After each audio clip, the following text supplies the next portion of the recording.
Hi, my name is Megan Cockett, and this is my video explaining my portfolio for the Davidson Institute. I tend to write a lot from my personal experiences, which is evident in my works Lifesaver, Golden, Hanahaki, The Listening Chair, and Black Dog. I write a lot about my experience with depression and my experience with growing up in a small town, as well as my own experiences with love and loss and being a teenager and trying to figure it all out. I also like to write about experiences that I think all people have. A lot of people, in America at least, deal with mental health issues, and they deal with this idea that they're trapped and they aren't good enough and they aren't doing enough to be what they want to be. And I think a lot of it is inspired by this American dream that if you don't have everything that you want, you aren't good enough. And so in my script Black Dog, which I performed at my high school with a group of other students, we attempted to explore kind of what mental health stigma there is and how we could possibly remove it or how it affects people. Because everyone associates creativity with illness, and that, oh, the greats were only great because they had depression. They were only good because they were this broken kind of mess that they ended up being. And I think it's really contradictory to the way that mental illness actually works and the way creative people actually work. So, I mean, obviously, a lot of beautiful work comes out of pain, but it doesn't necessarily come out of depression. And I think through Black Dog, we were able to show, at least the people who saw it and some of the people who read it, that mental health shouldn't be this thing that we are refusing to treat and refusing to even acknowledge because it makes people different, because we all have something wrong. We all have a black dog that we're dealing with. In my poem Lifesaver, I talk about my personal experience with depression and how a person that I was very close to kind of betrayed my trust because I had depression and I hadn't told anyone. So I was kind of hidden with my experiences, and he ended up telling the school and getting me the help I needed, but he didn't tell me that he was going to do it. So there was a lot of anger and a lot of hatred kind of breeding in this relationship of this person that I thought I trusted. And Lifesaver came out of this because I learned that, you know, it's a good thing to get help. It's a good thing to go outside of your comfort zone. And the poem Hanahaki is actually about the same person at the time we were dating. And I had kind of subconsciously liked him for a lot of years, and I didn't really acknowledge it. And a lot of my anxiety and depression were kind of building in this time that he and I didn't really talk. We didn't really have anything between us. We had been really close friends and we'd just grown apart. But I think subconsciously I missed that. And so when we were finally friends again and we were dating and it was really a good relationship, I was doing really well. And so I think the imaginary disease Hanahaki, in which people with unrequited love grow flowers in their lungs until they suffocate, it's a really interesting concept to explore, and I wanted to explore it with my own experiences. So that bred Hanahaki. And that same person is also in Golden.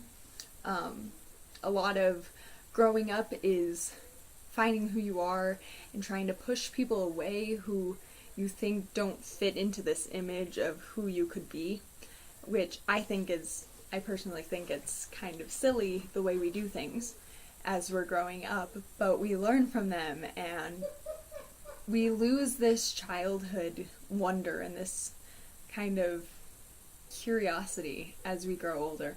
And I think it's really sad, but I think that we can gain it back if we acknowledge that we've lost it. And so that was what I was trying to do with Golden, was acknowledge that as teenagers, as adults even sometimes, we lose this sense of wonder that we're alive and we're in this amazing world where the Olympics can happen and where there's all these creations that humankind have made. There's still beautiful nature out there in national parks, and I think we all forget that as we grow older, and we just kind of go into the mundanity of life, and we get up every morning and we go to school or we go to work and we go home and we watch TV for a couple hours and then we go to bed and we do it all over again. And I think childhood has this kind of nostalgic golden glow that we kind of forget about. And I wanted to capture that in my script, Golden, which would be the script for a film if it was ever put into concept and actually fleshed out as an actual concept. Again, with the trying to capture experiences that we all have, the poem Human is trying to show us that we're not all that different from the rest of the world. We always set humans apart as something greater than the nature around us. We're smarter than them, except we're about the third smartest animals on the planet. Well, we have language. Well, so do other things. Well, we feel emotions, and it's proven that elephants feel emotions. So I think that we, as a species, are constantly asking ourselves, what does this mean that we are human? That we have all this technological advancement? What does that mean for us? And the poem doesn't really try to answer anything. I wasn't trying to answer it. I don't know. I don't have the answers. But I think I was trying to put into words the questions that we're always asking. In ink and colors, I take a more fictionalized version of questions that we're constantly asking ourselves. I think a lot of teenagers and a lot of young adults feel trapped. I mean, they don't know where they're going, they don't know what they're doing. Maybe they're in college, maybe they're about to graduate, and like I am, and I know what I want to do, but I don't know the path of how I'm going to get there. It's all a little foggy and off in the distance, and I think we want to hold on to things that we understand. And so, in colors, she's trying to hold on to her colors because that's what this character understands. And in ink, it's the trapped feeling, and yes, they're fiction, but they're experiences that I think everyone can relate to in some sense. I mean, obviously none of us have been trapped in an India ink painting, and I would say a solid 90% of us have not been institutionalized for talking to colors, but I think we can all relate to the feeling that they're experiencing. And then finally, in How to Survive Abuse is, I guess not finally, in How to Survive Abuse, I talk about kind of the way that we move on after being in a toxic relationship, whether it's friendship or a romantic relationship, because I think nobody ever really talks about that. We are presented with these relationships that aren't necessarily healthy. I mean, 50 Shades of Grey is one of the biggest movie industries and book industries, but it's very clearly an abusive relationship. And as a society, we kind of have modeled that as good, as this is what things are supposed to be like. And I think once you've been in a situation where things have not been perfect, and you kind of realize that, hey, things were bad, there's a way that you need to cope. And I was trying to put that in words with How to Survive Abuse. And then in my monologue, Aftermath, it's the fictional story of a man just out of World War II. And his family has died in a car crash right before he got back. And it was an assignment for my drama class, actually, my junior year of high school.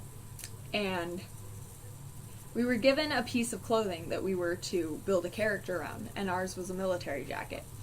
So I built this character, Artist Johnson. I looked up countless things about that era that would have been happening. There were cars, there were the Captain America comics were just starting to be published, they were just getting popular. And I thought about how devastating it would be to go and see all of these horrors in World War II and see the gas chambers and all these people being murdered and coming home to the thing that you love only for it to be taken away. And you're given an honor for killing somebody and, you know, being this kind of terrible person in the war, because war makes you a terrible person, is my belief. That war just takes the humanity out of someone. And then when they return, of course, it's back because they aren't in this situation where they have to be that person. But what I wanted to show with Aftermath is just kind of the devastation that war can leave someone with.